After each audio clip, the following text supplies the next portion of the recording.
Komið þið sæl, ég heiti Eyvindur og í þessu myndbandi ætla ég að sýna ykkur aðeins hvernig mínar síður á allirlesa.is lít út og hvað svona helst hægt að gera þar.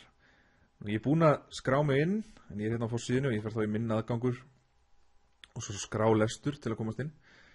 Og þá ég komin hérna á forsíðuna og hérna séu ég búinn að vera að lesa bók sem heitir Gone Girl, þannig að bara komin ein færsla hérna inn.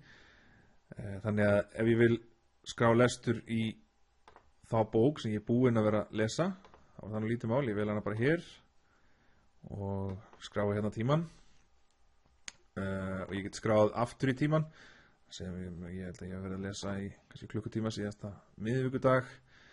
Þá get ég bara skráð það og þegar ég klára bókina þá get ég smellt hérna á að ég hef lokið við hana og skrifað umsögn og gefið henni einkunn og svo framvegis. Ég er nú ekki búið með þessa bók, ég skráða bara lesturinn. Og svo þegar ég vil skrá nýja bók, þá vil ég bara hérna skrá bók. Og það efst hérna beðið um ISBN-númer, en eins og stendur hérna þá það alls ekkert nauðsynlegt.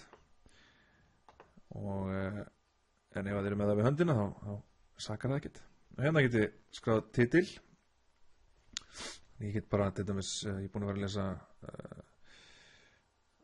aðra bók sem heitir Unseen Academicals eftir Terry Pratchett og eins og sjá þá koma hérna tveir möguleikar.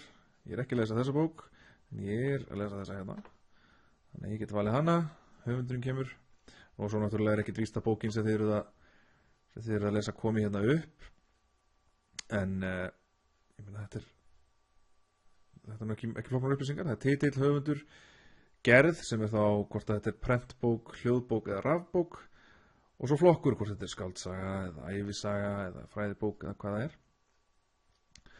Og svo bara gerum við að vista og þá er hún komin inn og þá getum við að skráða lestur. Þá get ég valið Unseen Academicals og ég var voða mikið að lesa hana síðustu helgi, las í hálftíma á laugardaginn. Ég skráð það og það kemur hérna inn á listan hjá mér og svo get ég farið hérna í bókalista minn, þar sé ég bækurnar og þegar ég er búinn með bók þá get ég valið hérna lestri lokið, þá fer hún út af listanum, en ef ég rek mig óvart í þann hnapp eða þetta hérna, haka óvart í þetta þá er lítið mála að bjarga því, maður fer bara hérna í sjálflesna bækur og það er þetta taka af þessu aftur og hérna alltaf get ég farið aftur og valið skrálestur, kemur bara sama upp. Þannig þetta er allt saman frekar einfalt. Og annað sem er mjög gott að vita er að hér er hnappur sem heitir stillingar og þar er hægt að breyta lykilorðinu sínu. Þannig að til dæmis ef maður hefur glemt lykilorðinu og þarf að fá sent nýtt, þá fær maður eitthvað úr kerfinu sem er gott að setja inn hérna og búa svo til eitthvað nýtt frá sjálfum sér og breyta lykilorði.